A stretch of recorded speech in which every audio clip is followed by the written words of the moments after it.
Welcome to another Third Apron salary cast. This is a mock off season on the Miami Heat, and this time I'm going to do it a little differently. I got a special guest joining me. If you're not familiar with these, these are when I do some hypothetical trades, free agent signings for teams in the upcoming offseason, mainly for fun, but also to show how they could accomplish certain moves that they're rumored to do within the salary cap rules. And joining me to do the Miami Heat, he is the host of the Miami Beat Heat podcast, Brian Goins. Brian, how are you today? Doing good. No, I'm happy you invited me on. I know we've had you on our podcast a few times, going over some of the Heat's potential trade possibilities during free agency and during the trade deadline. I'm hoping this time around it's different for them. I feel like they keep being in the mix for some of these superstars. Something always happens where it just doesn't pan out for them. But in my honest opinion, I think this season might be finally the year where they actually get their whale. I think Kevin Durant's probably going to be the one. They'll probably finally eventually land. I thought the same with David Lillard, so don't quote me on it,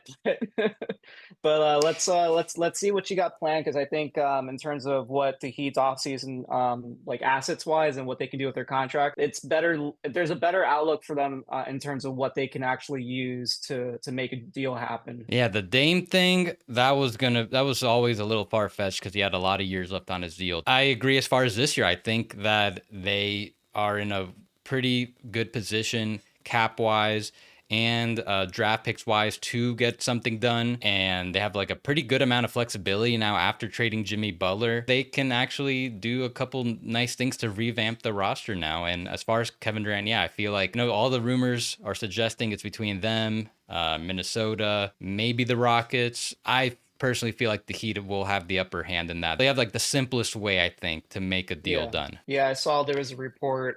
They were talking about how Minnesota currently right now, they obviously can't make any deals happen because they're a second apron team, like before the season starts, until the new league year starts. They can't aggregate salaries until July 1st.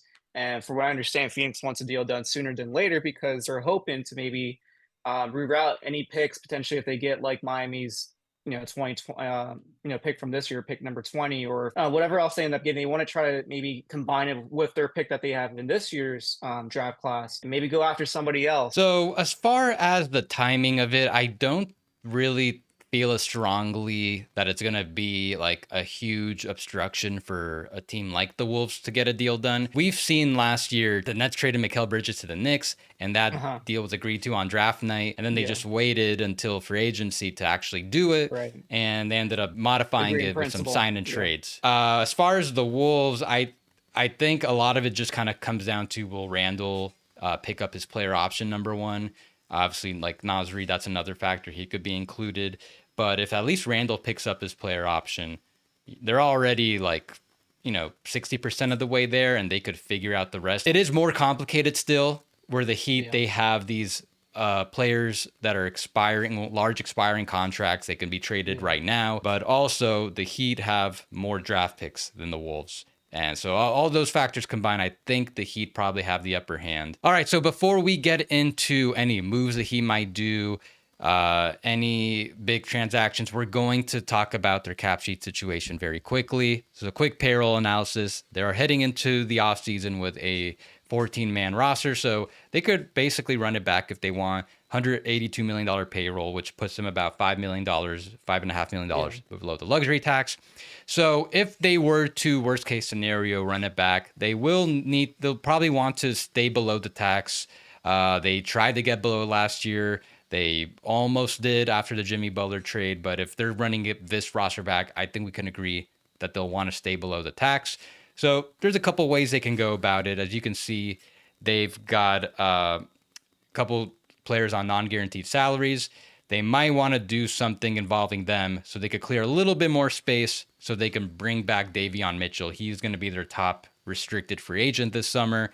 So let's first talk about Terry Rozier. So his contract isn't fully guaranteed, but it's like almost entirely guaranteed. About Yeah. $25 million of this $26 million salary is guaranteed. So I don't think it really makes any sense to waive him or stretch him. Can we agree that most likely they keep him for trade purposes? Obviously, there's not that many teams with cap space that can just absorb his contract outright and give Miami, a lot more flexibility in terms of what they can do to get under the first apron and then obviously play around with like the full mid level. But overall, I think his contract is better used in a trade. I think they'll most likely trade him. and that means that they'll have to look to save money another way. So the other one would be Duncan Robinson. So Yeah, his situation is pretty complex. I've not seen a lot of discussion on what can happen with him. So he's got an early termination option. Pretty rare to have those over a player option nowadays, for 19.9 million. So the way it would work is that he can just pick it up or decline it. So choose to get that option picked up, or he can enter free agency. If he picks it up, it's not going to be fully guaranteed. Only right. 9.88 million of it is guaranteed. So if he picks it up, very good chance that the Heat or whichever team they trade him to will want to waive him to save about $10 million right off the bat. So just to show an example Or of how stretch that him, would work. and it could be even more, right?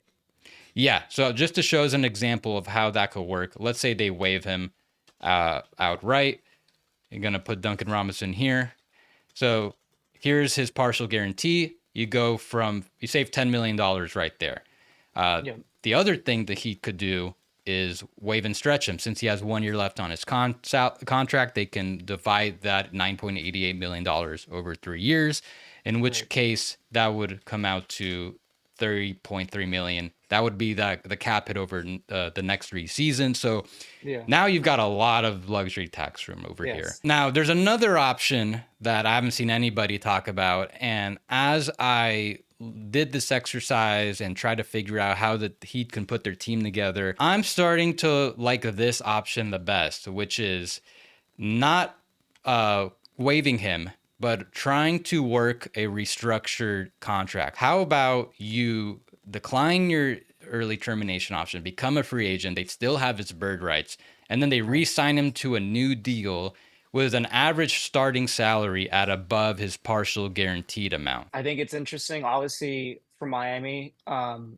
he is a contract that they could use in that Kevin Durant trade. But I think for Miami, if they were to keep him, to me, that's the best route for them because you still end up keeping the asset. You're not taking the dead cat space for a player that still is productible.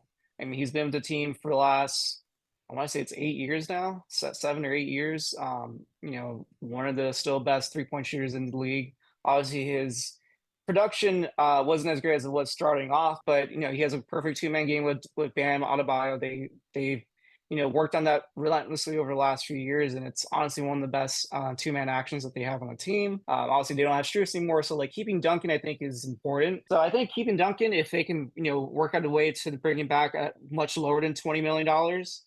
Yeah, I'm all for it. I think a $10 million salary probably would be like the range I would want to bring him back if that's possible. And then, yeah, if you end up doing over the next 2, 3 years, if he had any player team options on that, cool. If not, I'm still fine with it. I agree. And especially because, like I mentioned earlier, look how much money you've got to get trades done with Wiggins, Rozier, even some of the role players like Kyle Anderson, Haywood Highsmith. They can get so much done, so many big trades done with these salaries Yeah, that there's a good chance they won't even need to involve Duncan Robinson, in which case, why not have that depth? Because there's a good chance that whatever they do, they might be a little depleted of depth. So if they can bring him back at a number that makes much more sense for someone who's probably going to come off the bench, I think that's a no-brainer. Then the other thing to mention about the Heat is that whether or not they finish over the tax, they're probably going to operate as an under the first apron team. And right. that's going to open up more flexibility. They'll have a lot more options for building out the roster.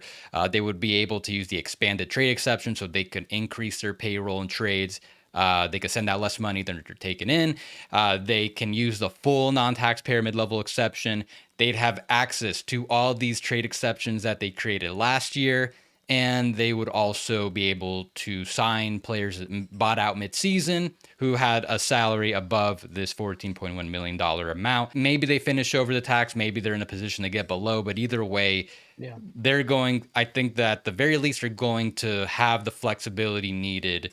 to maximize their spending and make this roster as strong as possible. No, I totally agree. I think that's what Miami has always done in the past. They always try to give themselves the most flexibility as possible. And actually, one of the things that has helped them out in the past is like getting guys off the buyout market for them. For them, I think it's easier to pitch, like a veteran player to come to Miami, especially if you're going to get a guy like Kevin Durant. If that's the route that they end up going with this team and they end up bringing him in, to be able to get a guy that, probably is making that $14 million or below to come join Miami, like that's going to be a lot easier bring him on, towards the trade deadline. They've never really been a team that uses their trade exceptions. I'd be curious to see if that's something they end up doing.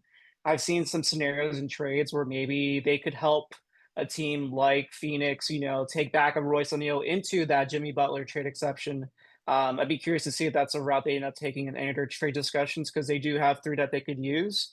Um, and then, yeah, obviously, overall, like, yeah, the mid-level exception stuff that they end up using, you can use that now in trades, which is also pretty cool. So that's basically almost like an extra trade exception they could use.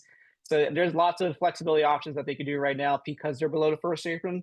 And I think they want to try to keep it that way at all possible. I think for the most part, the aspect that they'll need the most is being able to send out less salary than they're taking in. I think that will be a little more important for them. So first, before we do any moves, any trades, we gotta restructure some contracts and re-sign some players. So Yeah. first, let's start with Duncan Robinson. Why don't they try to get him to sign a contract with an annual salary at around his $10 million partial guaranteed amount and give him multiple guaranteed years on top of that? I don't see a robust market for Duncan Robinson at or above his partial guaranteed amount.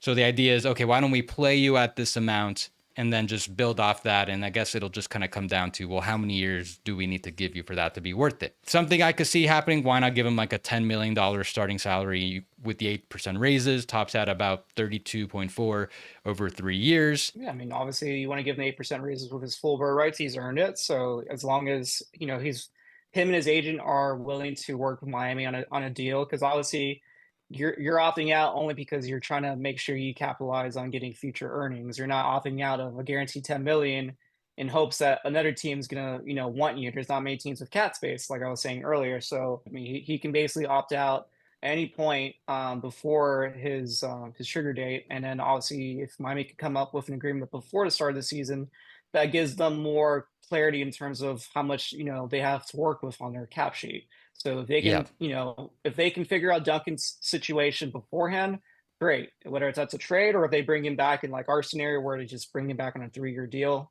kind of like an extension in a way, even though it's not technically then yeah, I think that helps Miami out a lot, and obviously it helps out Duncan. All right, so Duncan, you are back on a $10 million starting salary. All right, next up is re-signing Davion Mitchell. So he has an $8 million qualifying offer that the Heat are expected to tender him, and if they do, he will become a restricted free agent. Yes. So I think based on how he played, especially in the play-in tournament, I would imagine people are maybe considering him to be like maybe, if not the full mid-level, something kind of close to it. Mhm. I'm I'm a little skeptical it'll get to that, mainly because the nature of restricted free agency. Uh, Yes. just a lot of teams don't have that much money to spend. Number one, but also with restricted free agency, the team with with the players' rights usually have so much leverage, yeah, so much control that it kind of discourages teams from even making an offer. It just feels like they're wasting their time. That it's just going to get matched. I kind of see it, and you can push back if you disagree. I kind of feel like this is going to play out similar to Haywood Highsmith's free agency last off season with the Heat. Yeah. I think the Heat are going to hold a firm line, and I feel like something that he might just offer something at around his qualifying offer and then just build off of that. So if you're Davion and that's all you can get, try to keep the deal short. But at the same time, it took him a little while to find the team where he can thrive in. This is a great situation. So I've seen some people project him closer to about $12 million annual average salary. So if he can get him at, whatever it is with this average out probably 8 to 8.5, I think, or just under 9. I mean, that's a steal for Miami, obviously. I think if they can get it at that amount, he does fill a role that they need right now in terms of a point of attack defender. They haven't had. So you want to try to make sure you have a person that can fit in the backcourt with Tyler Hero. And I think Mitchell really gave them some of their best lineups when they kind of played together in the backcourt. Definitely over a guy like Terry Rozier. So I think if that's the case, if they can bring him back at this amount, you're getting a potential starter at much less annual salary than what a starter probably should go for in today's league, especially with the rising cap amounts and everything.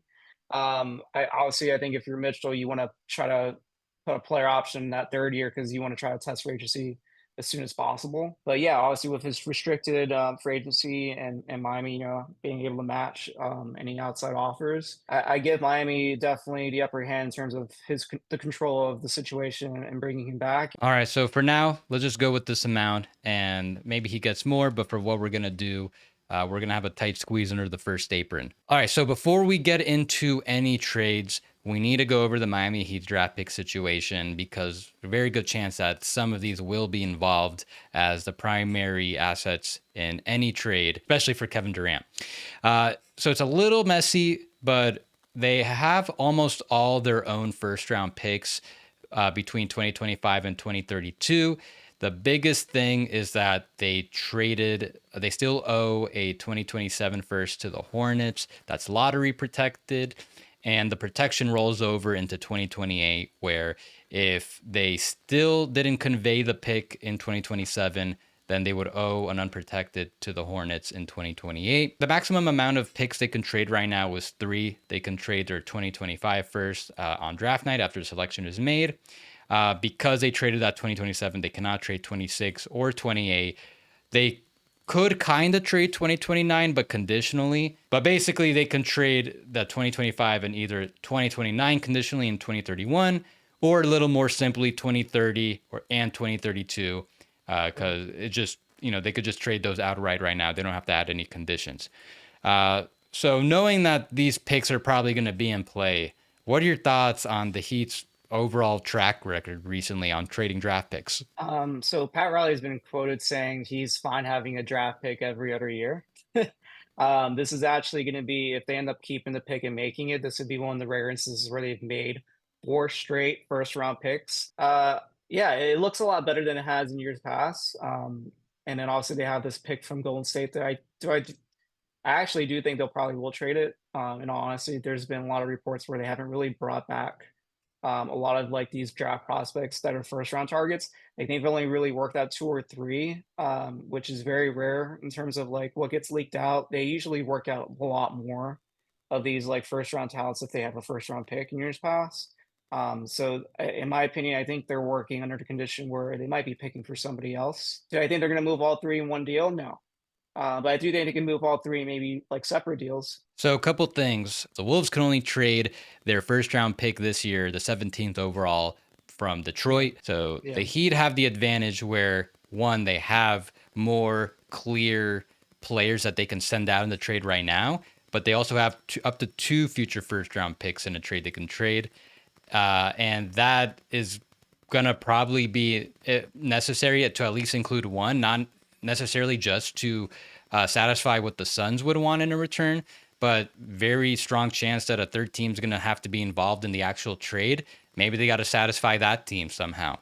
Now, and the other thing is, I don't feel too great about the possibility of even including 1, let alone 2 of these future first round picks.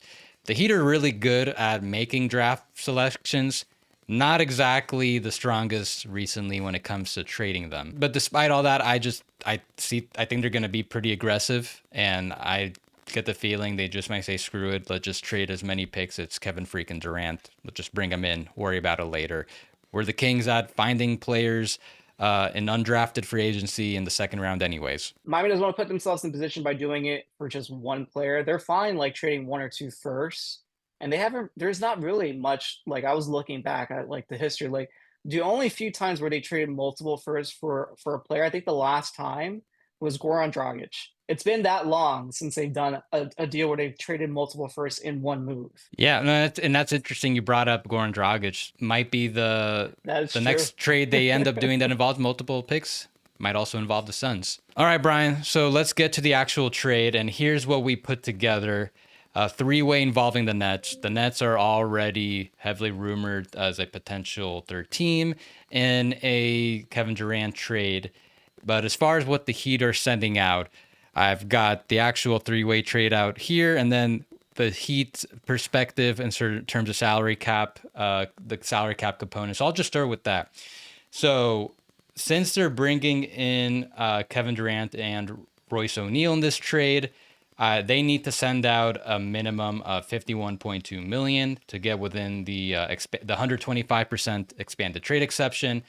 Right. And the deal we came up with it goes above that. This is a 100% match. They're sending out Wiggins to the Suns at 28.2 million, Terry Rozier to the Nets at his 26.6 million, and Jovic to the Suns at his 4.4 million. So pretty simple as far as the salary cap mechanics go over there. Then the other thing is they are sending out both of their future first round picks. They're sending one of them to the Suns and then the other one to the Nets. And for the Suns, they are taking back Wiggins, Claxton, Jovic, as we mentioned, one first. And then the Nets, for their troubles, they're sending out Claxton in exchange, taking on Rozier, Kyle Anderson, and a 2031 first round pick. Nets basically still don't really lose any cap space in this deal since they're going from Claxton to those guys. For the Suns, this is not aggregation. Yes, they're sending out two players in the trade, but the way it's going to work is they'd be trading Kevin Durant for Wiggins and Claxton, and then Royce O'Neal for Jovic. It's basically two separate trades in one. So in case you're wondering if this trade's even legal, if that's aggregation, it's not. Look, this isn't a sexy return at all, but I think just based on his age and the limited market right now, I feel like this is kind of the return that they're looking at realistically. I don't think the Wolves one would be that much better. I mean, I kind of counter otherwise. I think the Suns make out a lot better than I've seen some other trade packages. If they can get two starting caliber, players, and then Jovic is the wild card. Like for Miami, I think there's a lot of untapped potential there that I just think in terms of like playing time and role, he doesn't have really with Miami. I really don't feel like Miami has been able to crack what they can, bring out of him. So that's three starters and then a potential future first. You don't have to pay Terry Rozier and have him sit on your bench like Miami does. So if you can get a team like Brooklyn to take him on, that's great. Also, they have the cap space to kind of absorb a lot more salary. And then also on top of it, it does get them under the second apron, which also helps them out a lot in terms of, their future flexibility. So yeah, I like it for them. I like it for Miami. Royce O'Neal also fits the need for them as well in terms of a 3-and-D player. You can't have enough of those in the NBA in today's day and age.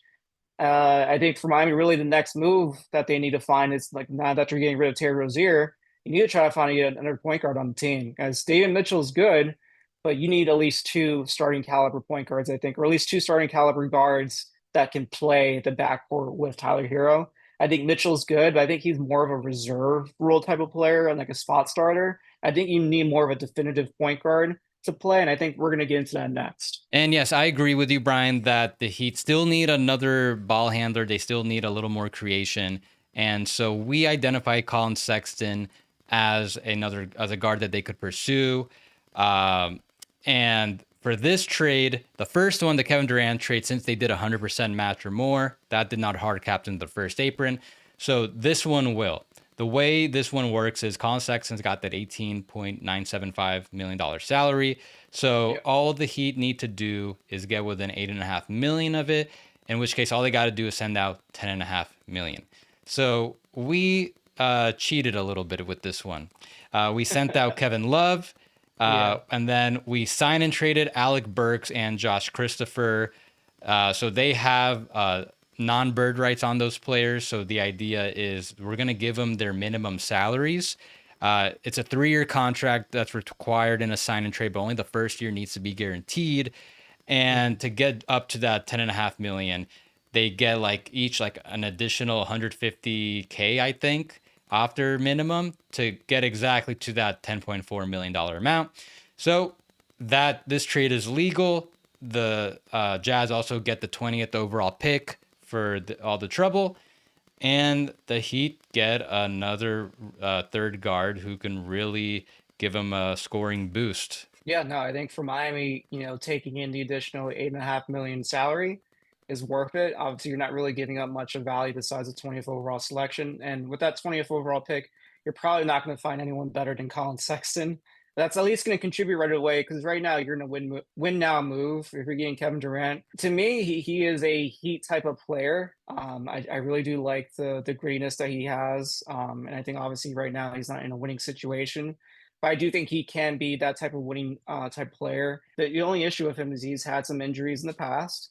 So that's really the question mark with him. And obviously, like this, he'd be coming in an expiring deal. So Miami has a full year of him on the roster, before they have to make a decision whether or not they want to bring him back as a free agent or if they end up wanting to do an extension in season. Um, yeah, honestly, I think it's great for Miami. The only maybe other loss is Kevin Love because he was a good locker room presence for them.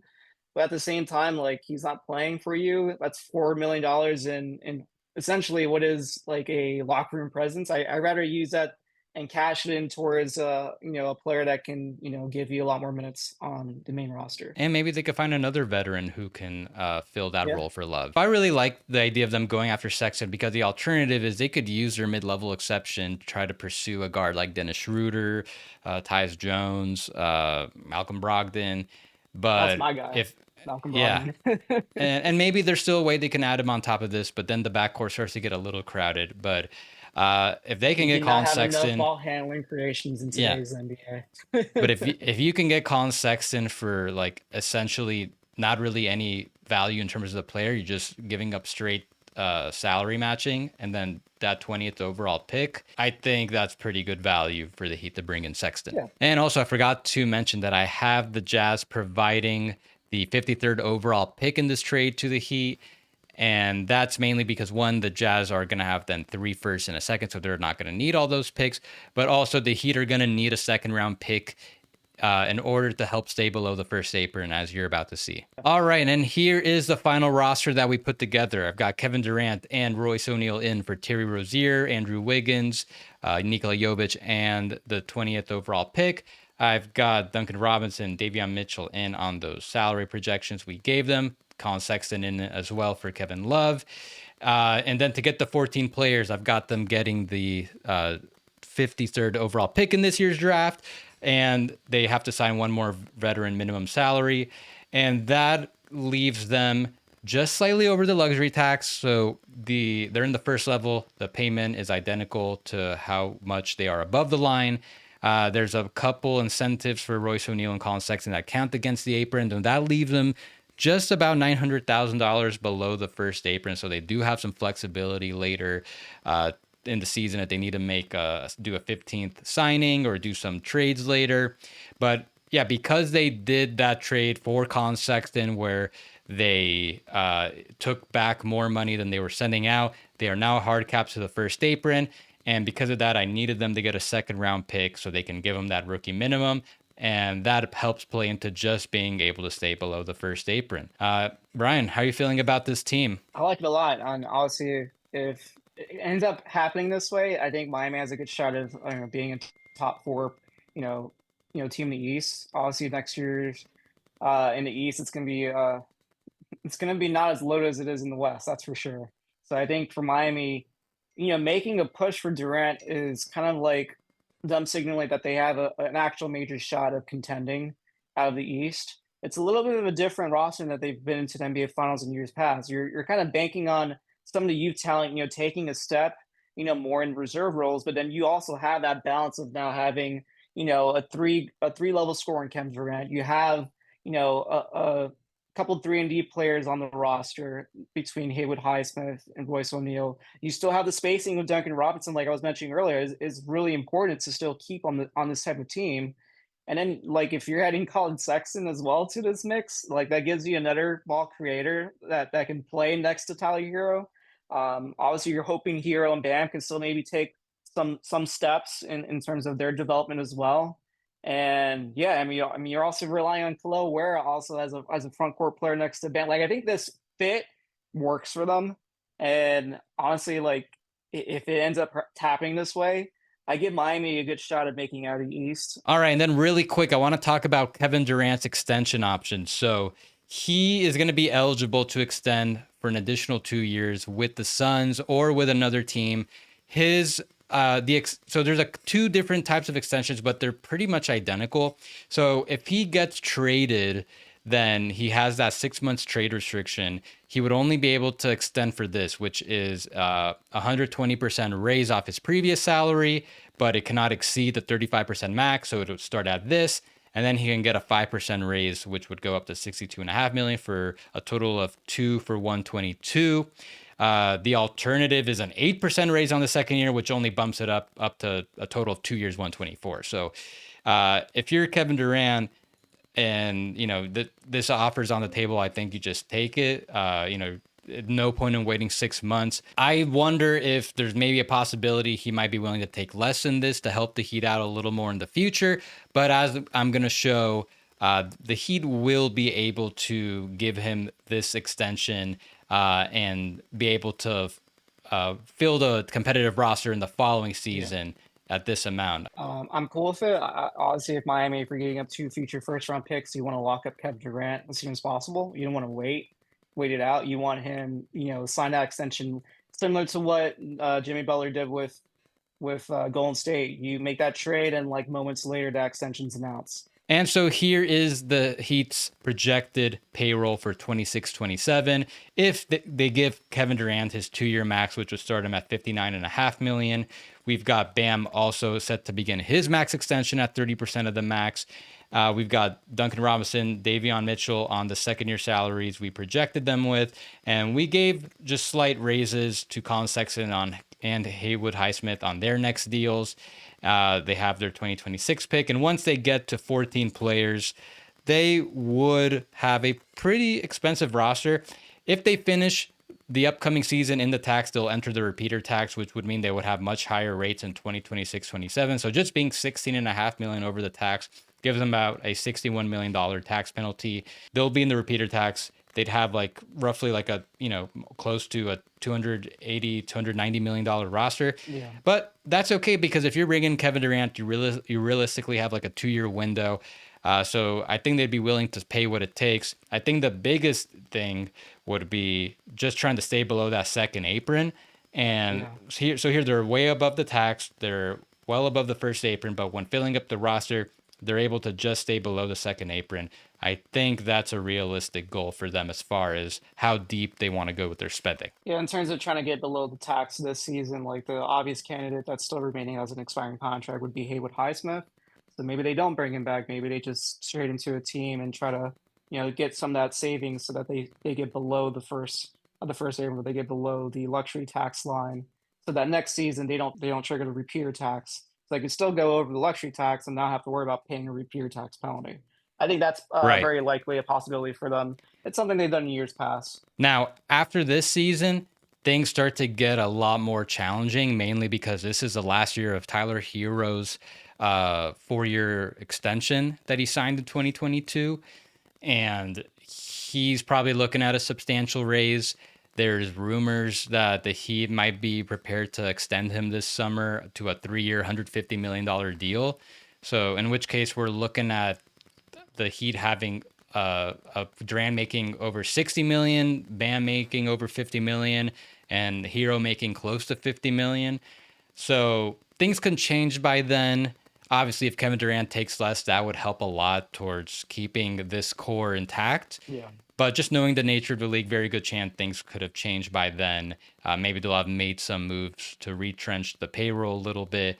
But as far as these 2 upcoming seasons, they can have a roster this deep and expensive. And yeah, I think with Hero's extension, like I don't foresee anything happening this offseason. I think at the earliest it'll be next season. All right, so that was the mock off season. Thank you, Brian, for assisting me in this one. Everyone, let us know how we did in the comments. Is this team worth trading the rest of the picks for? Do you guys like the idea of Kevin Durant, especially if he has to take that max extension? Let me know what you think. Make sure you guys are following Brian on Twitter at @bybriangoins, and listen to him regularly talk about the Heat on his podcast, Miami Heat Beat. And make sure you're following me on Twitter, Blue Sky. My name is Yossi Gaza, and I'm going to be reacting to all the transactions with instant salary cap analysis. Subscribe to Third Apron wherever you get your podcasts, and the newsletter on Substack. And check the link in the description below about Sports Business Classroom. We still have more spots available for that program.